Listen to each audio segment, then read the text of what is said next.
Ilang araw po mga kaibigan, muli na naman nating pag-uusapan ng mga issue sa Pilipinas. So, sa kakapanood ko ng Facebook, meron akong napanood na isang balita na isang lalaki na nilooban ng kanilang bahay. So, dahil nga sa nilooban ng kanilang bahay, ang ginawa niya ay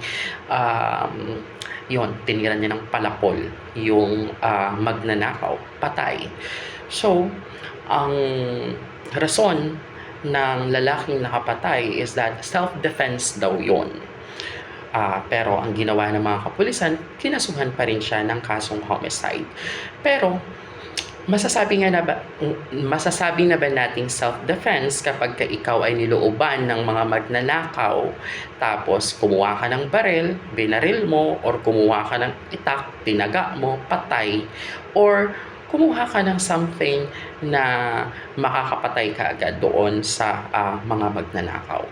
Well, para po natin magamit yung self-defense bilang depensa as justifying circumstances for us not to incur criminal liability, dapat mapatunayan natin yung tatlong elemento ng self-defense. Ang una pong elemento ng self-defense is there should be an unlawful aggression. So there is no question for unlawful aggression kasi nilooban ka nga.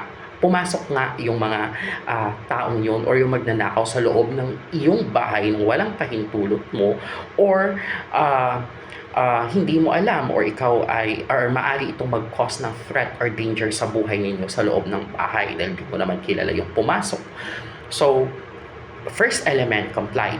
Ngayon, meron second element, which is the reasonable necessity means employed to repel an aggression or the aggressor. Ngayon, yan yung babalikan natin. Yung pangatlong element ay there is no sufficient provocation on the part of the person defending himself. So, walang question doon.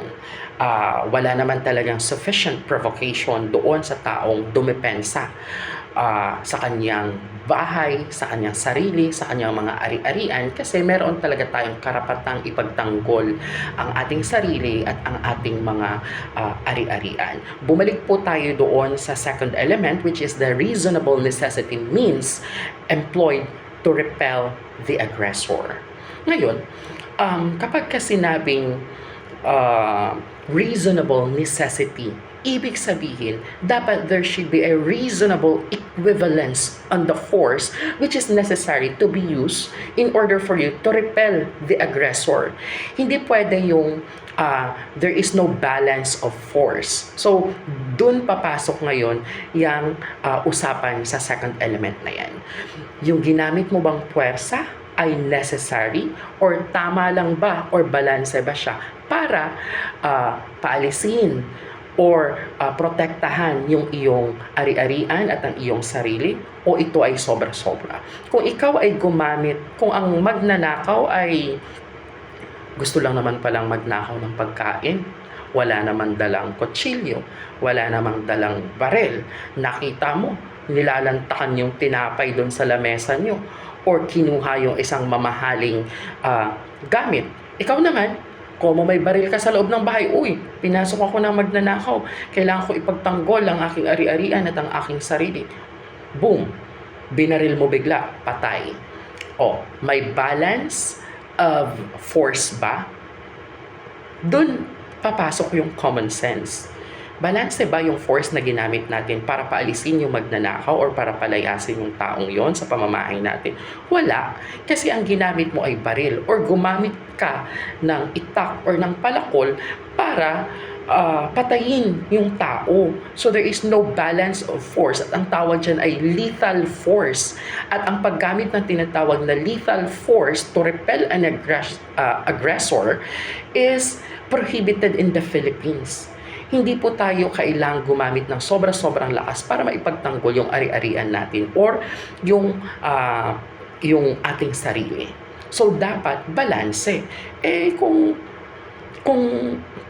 sinuntok mo na lang sana, nahimatay, tapos tinali mo, nahuli, di mas okay. Hindi yung wala namang kutsilyo yung tao, walang kalaban-laban, pumasok sa bahay mo dahil nagutom, kinain yung pagkain nyo or may nagustuhang gamit, gustong kuhanin, wala namang kalaban-laban, ang ginawa mo, kumuha ka ng baril, kumuha ka ng itak, eh hindi po balance yung force. So, ibig sabihin, yung pangalawang elemento ng self-defense ay hindi natin na-satisfy or na-comply.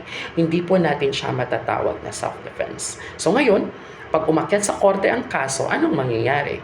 Yun po ay incomplete self-defense. At ang incomplete self-defense po ay papasok lamang sa mitigating circumstances. Ibig sabihin, maaari nating magamit yun bilang puntos para mapababa yung sentensya kapag nagkaroon na ng judgment. Pero hindi po siya papasok sa self-defense. Yun lamang po mga kaibigan, naway may natutunan tayo sa araw na ito at paki-follow po ang aking Facebook at paki-subscribe ang aking YouTube channel. Thank you.